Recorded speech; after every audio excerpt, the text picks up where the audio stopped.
여러분들 안녕하세요. GTF 만점 강사 키쌤 오정석입니다. 만나서 반갑습니다.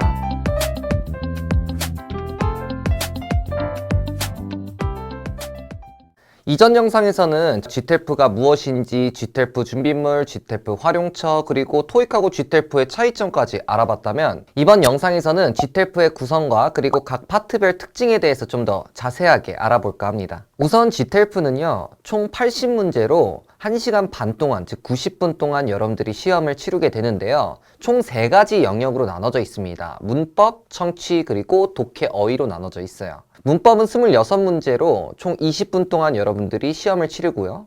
문법이 끝나면 바로 청취로 넘어가서 30분 정도 여러분들이 시험을 치르게 됩니다. 청취 또한 26문제로 문법과 같은 문항수고요.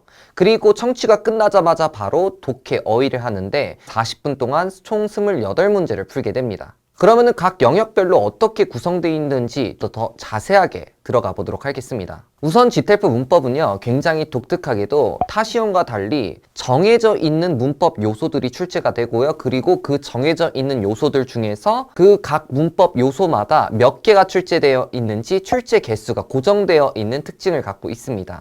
GTF 문법 26문제를 구성하고 있는 문법 요소로는 총 7가지로 시제, 준동사, 슈드생략, 가정법, 관계사, 조동사, 연결어 이렇게 7가지가 있어요. 각 문법이 어떤 특징을 갖고 있고 몇 개가 출제되는지는 제가 이따가 설명을 드리고요. 그 전에 이 7가지 제가 소개시켜 드렸던 이 문법 요소를 크게 2가지로 나눌 수가 있습니다. 이 F 유형과 이 M 유형은요, 여러분들이 GTF를 좀 더 쉽게 접근할 수 있기 위해서 제가 만들어낸 패러다임입니다. 일단 F 유형은 form 유형의 약자로서 A, B, C, D가 다 같은 단어를 또는 같은 문장을 바탕으로 여러분들이 알맞은 형태를 고르는 유형이에요. 이따가 제가 예시도 보여드릴게요. F 유형의 대표적인 문법 요소로는 시제, 준동사, 슈드생략, 가정법, 관계사 이렇게 5가지 유형이 있습니다. F형은 총 22개로 구성되어 있고요. 반면에 M유형 같은 경우는 의미를 여러분들이 찾아서 전체적으로 해석을 해야 되는 좀 고난이도 유형이라고 생각하시면 될 것 같아요. M유형의 대표적인 문법 요소로는요, 조동사하고 연결어 이렇게 있습니다. M유형은 총 4문제가 있습니다. 이전 영상에서 제가 많은 분들이 GTF를 선택하는 이유가 바로 문법 요소가 쉽다고 말씀드렸잖아요. 바로 이 F유형 때문인데요. 이 F유형은요, 여러분들이 전체적인 해석할 필요 없이 빈칸에 나와 있는 특정 표현을 보고 A, B, C, D 중에서 올바른 것을 짝꿍을 골라서 푸는 문제 유형이라고 생각하시면 되겠습니다. 그래서 패턴으로 공부하기 정말 쉽고요. 문법에서 고득점을 맞을 수 있는 이유가 바로 이 F유형이 쉽기 때문입니다. 그래서 32점에서 50점 학생들 같은 경우는 이 F유형을 반드시 다 맞을 수 있도록 목표를 하고요. 그리고 65점 학생들은 M유형까지도 맞춰서 총 100점을 노리셔야 됩니다. 그러면 순서대로 각 문법 요소마다 어떤 특징이 있고 그리고 몇 개가 나오는지 제가 설명드리도록 하겠습니다. 첫 번째는 시제입니다. 시제는 총 6문제로 진행 시제만 출제가 되어서 현재 단순 진행, 과거 단순 진행, 미래 단순 진행, 그리고 현재 완료 진행, 과거 완료 진행, 미래 완료 진행 이런 식으로 6개가 출제가 됩니다. 원래 시제는 12개의 시제가 있거든요. 근데 독특하게도 GTF에서는 이 진행 시제들만 출제가 되며 그리고 이 진행 시제들이 딱 하나씩 나와서 만약에 여러분들이 시험장에서 지금 풀고 있는 문제가 현재 단순 진행이다 하면은 나머지 5문제 중에서는 절대로 현재 단순 진행이 나올 수가 없어요. 그래서 이렇게 하나씩 제거하면서 풀 수 있는 요소가 있습니다. 자, 지금 예시를 보여드리는데요. 이 문제는 시제 문제인데 A, B, C, D가 다 같은 단어를 활용했잖아요. 그렇기 때문에 이 문제는 F, 즉 form을 찾아야 되는 것이고 A, B, C, D 중에서 바로 진행 시제가 들어가 있기 때문에 이거는 시제 문제의 확률이 굉장히 높습니다. 이 각각의 시제별로 어울리는 표현이 다 다르니까 여러분들이 각 시제에 맞는 어울리는 표현을 각각 암기를 해주셔야겠죠. 이런 문제가 몇 개가 나온다? 총 6개가 나온다고 생각하시면 되겠습니다. 자, 다음은 준동사입니다. 준동사도 똑같이 6개가 나옵니다.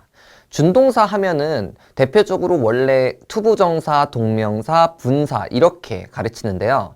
GTF에서는 바로 투부정사하고 동명사만 출제가 됩니다. 투부정사 3문제 그리고 동명사 3문제 이렇게 출제가 돼요. 여러분들이 만약에 뭐 동명사 3문제를 먼저 풀어버렸다 라고 하면은 나머지는 투부정사를 골라주시는 이런 스킬도 사용이 가능합니다. 자, 특이사항으로는 여기 예시처럼 ABCD가 다 준동사로 출제가 돼요. 그래서 여러분들은 각 투부정사랑 어울리는 짝꿍 표현, 그리고 동명사랑 어울리는 짝꿍 표현, 요거를 암기를 각각 해주셔야 됩니다. 다음은 슈드 생략입니다. 슈드 생략이라는 특수한 문법이 영어에서는 존재를 하는데, 어쨌든 GTELF에서는 이것을 두 문제를 출제를 하고요. 지금 예시를 보여드린 것과 같이 A, B, C, D가 다 같은 단어 같다가 이렇게 알맞은 형태를 골라야 하는 변형을 한 F form 유형이라고 생각하시면 되겠습니다. 이 슈드 생략이 왜 되는지를 여러분들이 이론을 배우시고, 그리고 이 슈드 생략을 언제 유발을 하는지, 언제 어떻게 유도를 하는지 그 어울리는 짝꿍 표현을 찾아서 여러분들이 동사 원형을 골라줘야 되는 문제라고 생각하시면 되겠습니다. 이 문제가 총 두 문제가 출제가 됩니다. 원래 준동사 문제가 5문제가 출제되고, 그리고 슈드 생략 문제가 3문제가 2022년 1월까지는 출제됐다가 2022년 2월부터 준동사가 6문제가 되고, 그리고 슈드 생략이 2문제로 이렇게 고정 출제가 된다라는 점 여러분들 참고해 주시길 바랍니다. 다음은 가정법인데요. 이 가정법 또한 여기 예시와 같이 A, B, C, D 중에서 알맞은 형태를 고르는 F form 유형이고요. 이 문제가 총 몇 개가 나오냐면은 6문제가 출제가 돼요.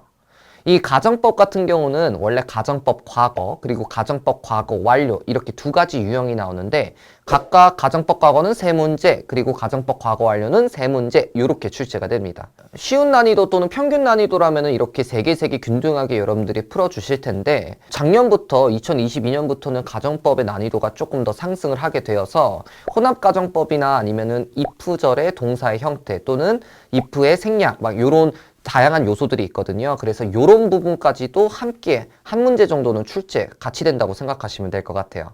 그래서 즉 가정법 문제는 총 6문제가 나오고요. 그리고 알맞은 가정법과 어울리는 표현을 골라야 하는 F유형으로 이렇게 출제가 된다라고 생각하시면 됩니다. 다음은 마지막 F유형인 관계사입니다. 이 관계사 같은 경우는 2문제가 출제가 되고요. 다른 F유형과 달리 A, B, C, D 보기가 여기 예시와 나온 것처럼 문장으로 이렇게 구성이 되어 있습니다. 관계사 문제는 주로 쉬운 난이도에 속해 있어서 앞에 있는 선행사, 명사만 보고도 풀 수 있었던 유형이었는데, 최근에는 난이도가 좀 상승을 해서 관계대명사하고 관계부사를 구분하거나 해석까지도 어느 정도 해야 되는 요소로 자리 잡고 있기 때문에, 어떻게 보면 여러분들이 실수 없이 풀기 위해서는 어느 정도 기초 문법은 알고 들어가야지 잘 풀 수 있는 요소라고 생각하시면 되겠습니다.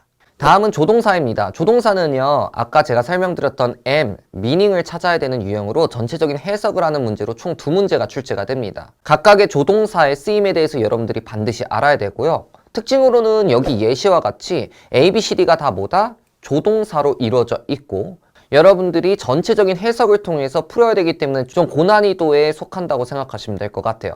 하지만 그렇다 하더라도 이 조동사별로 이렇게 쓰임 자체가 정해져 있고, 그리고 반복해서 출제되는 유형들이 있기 때문에 여러분들이 충분한 해석을 통해서 충분히 도전할 만한 문제라고 생각을 합니다. 마지막으로는 연결어입니다. 연결어는 M유형으로 2문제가 총 출제가 되고요.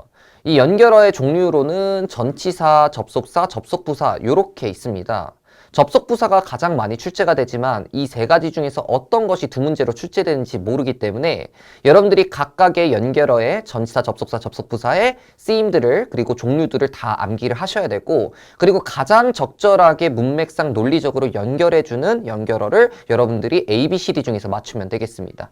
자, 예시를 갖고 왔는데요. 여기 나와 있는 것처럼 A, B, C, D가 다 전치사거나 아니면 접속사거나 아니면 접속부사 이렇게 구성이 되어 있을 거예요. 옛날에는 한 3, 4년 전에 GTELF 같은 경우는 접속사, 전치사, 접속부사를 이렇게 섞어놔가지고 품사별로도 구분해야 되는 고난이도 유형이었는데, 요즘은 그냥 각각의 단어의 뜻만 알고도 여러분들이 풀 수 있게끔 나오니까 여러분들이 각각의 연결어의 뜻과 전체적인 해석을 통해서 풀어주는 유형이라고 생각하시면 되겠습니다.